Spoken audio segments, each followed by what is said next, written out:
Good morning, good afternoon, and good night. Well, welcome you to the Breading Club, the community where we, as a club, build a stronger love for reading and use it for the greater good.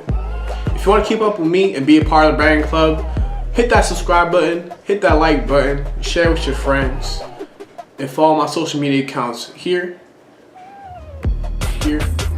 or in the description down below. The book that I'm going to be introducing to you today is The New Jim Crow by Michelle Alexander, Mass Incarceration in the Age of Colorblindness. I've had this book for about 3 years, since my freshman year of college, and you can get it on Amazon for about $12. So buy that book, buy that book, buy that book. So you may be wondering, why should I read this book? Well, here's 3 valid reasons why. Number 1, it doesn't matter your race, gender, sexual orientation. To understand what's happening in America right now, we have to understand the past and where we have been so far. Number 2, reading prevents Alzheimer's. Number 3, 30 minutes a day can keep your brain from rotting away. Let's get into this book. Honestly, it took me a while to read this book. I had to read it bit by bit over time, just because I'd be angry. I'd be angry at the injustices that we as black people face, and it's blatant. We have been facing injustices since we landed on this stolen land, and it don't seem like nobody cared. Because guess what? Nobody cares about us. But to fully absorb this book, you have to go back to it. You have to underline their names, underline the people's names, different cases that are going on, just because the stuff we have to remember.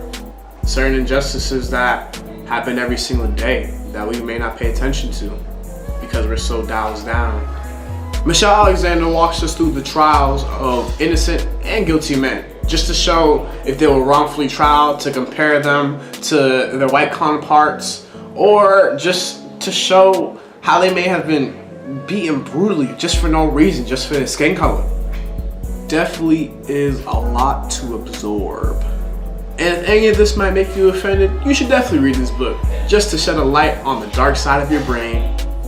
This book goes into also how our past presidents, the old white men who our country has chosen and trusted, their parts in this mass incarceration of our minorities. Whether you want to believe it or not, Reagan destroyed the hood, straight up.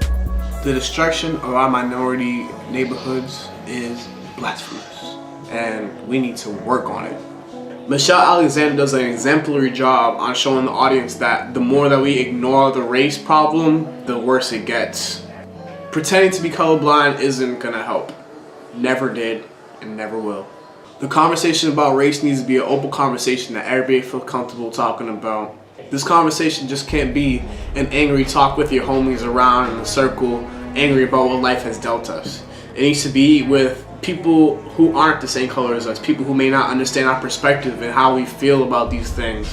We need to talk to lawmakers, talk about making change. We need to vote. We need to vote to put the people who we want in power, and people that can do a change for us, actually to put a change for us.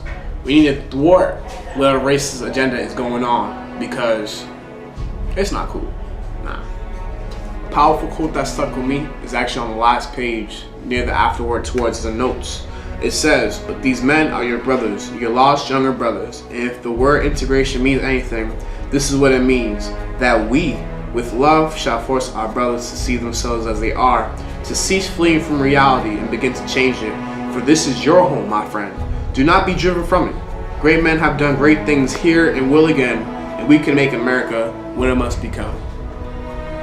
Wow. Interpret that as you may. So, it's up to us. Are we going to make America what it needs to become? If not, deuces, I'm out. I'm to Puerto Rico.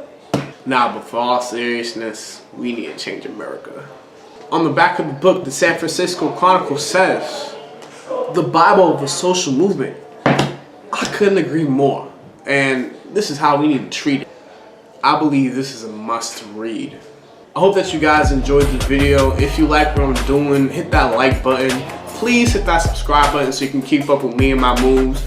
If you want to keep up with me elsewhere, follow me on my social media platforms somewhere, but definitely in the description down below. So make sure to hit me with that follow. Let me know how I'm doing. Tell me a book that you liked that you would like me to talk about in the video.